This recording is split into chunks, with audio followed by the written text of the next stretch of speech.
first, any time you impose a tariff, a tax on an imported good, it makes our trading partners a little cranky. However, we have to look at it in the big picture. And a few things just to remember: your trading partners are built on your relationships with them on a personal as well as professional level. So we all understand that politicians are going to do what politicians do. President Trump said he was going to do this, and he is carrying out exactly what he said he was going to do. That is not the surprise. The surprise for many people has been the tariff process.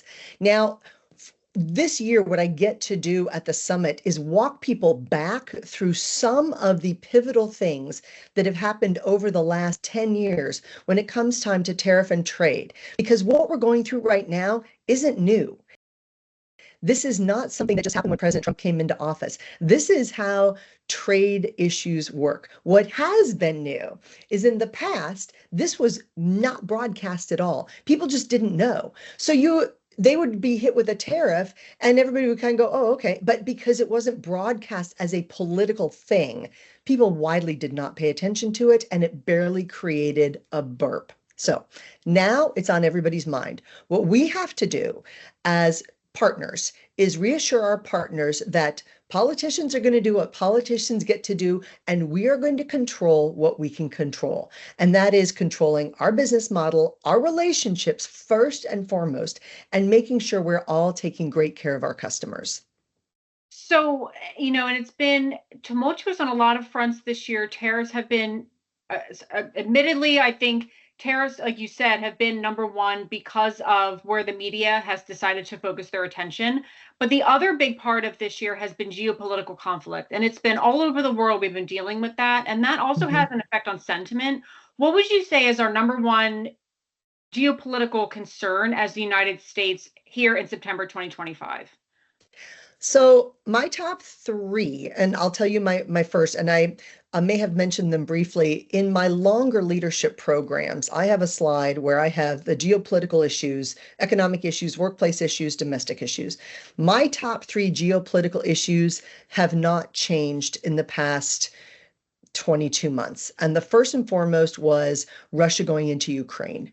3.5 years later, that is still taking lives, taking resources, dividing NATO, dividing our European allies, creating consternation. Russia needs to be out of Ukraine. I cannot emphasize that strongly enough. However, Russia is also making incursions into various places. Just this morning, it was reported that a Russian submarine, for the first time in decades, was seen transiting the La Perouse Strait. That's a little place south of the Russian Sakhalin Islands and northern Japan. And it was in the company of two other of their Russian Navy surface ships. One of them is a cruiser. Now, the submarine was on the surface, so we saw it. So it's not as threatening as if it was underwater, then that's on a mission or whatever. It's probably an exercise, but it is interesting that Russia is definitely strengthening their military arm. So that is a concern. Number two on my list of concerns, but number one in my overall concern, is China. President Xi has reported in the last three-party congresses that he has directed the military to be prepared militarily to go into Taiwan by 2027.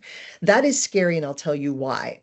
Right now, the Chinese fleet is bigger than the US fleet. Right now, China is building ships at a rate 3 times more than we are building ships. That is very, very nerve-wracking.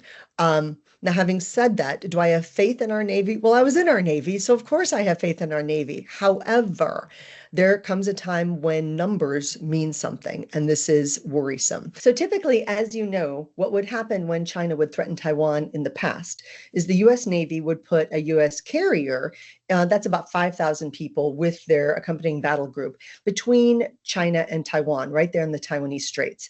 And that kind of made everybody back off. Except right now, President Xi is, first off, a different leader, and he is less likely to succumb to that kind of international pressure.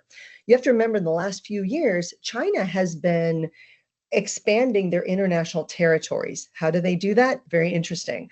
They have been taking over atolls like the Paracel Islands, the Spratly Islands, and the South China Sea that are claimed, by the way, by Indonesia, Vietnam, the Philippines, Thailand.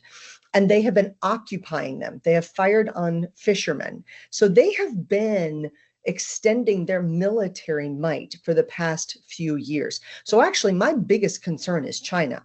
Now, why? And then my third concern, of course, is when Hamas went into Israel almost 2 years ago, that took a lit match and just took and threw it on the gasoline that is the Middle East. So now we've got Hamas involved and the Houthis involved, and they're attacking merchant ships, and then Iran gets involved, and it's the Middle East.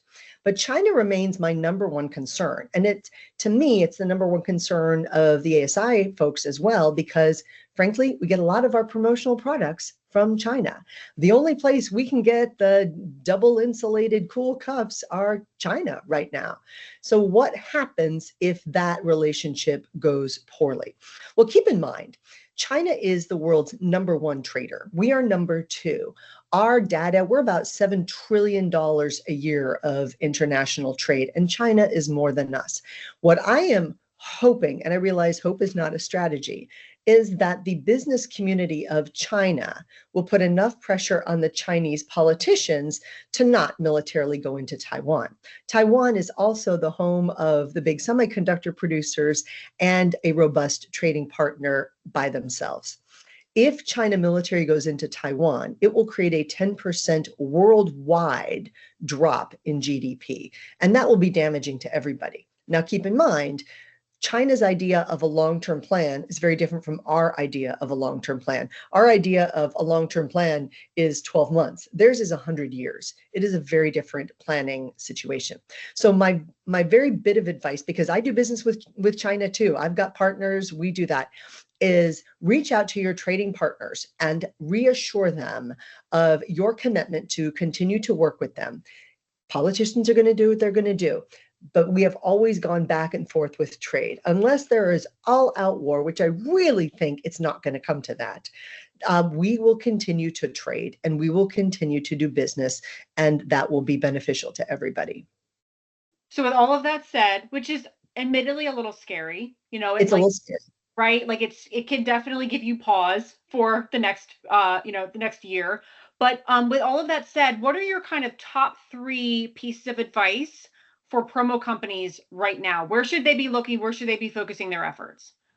So first, if you've got trading partners in other countries and you're looking to expand that, now might be a good opportunity to explore what those opportunities might look like. Do I think we're going to stop trading with China? No, I do not. But I also don't ever want to put all my eggs in one basket. Number 2, I would again reach out to your partners, your Chinese partners, who's ever supplying you, but your partners in general. And I would be communicating more, not less.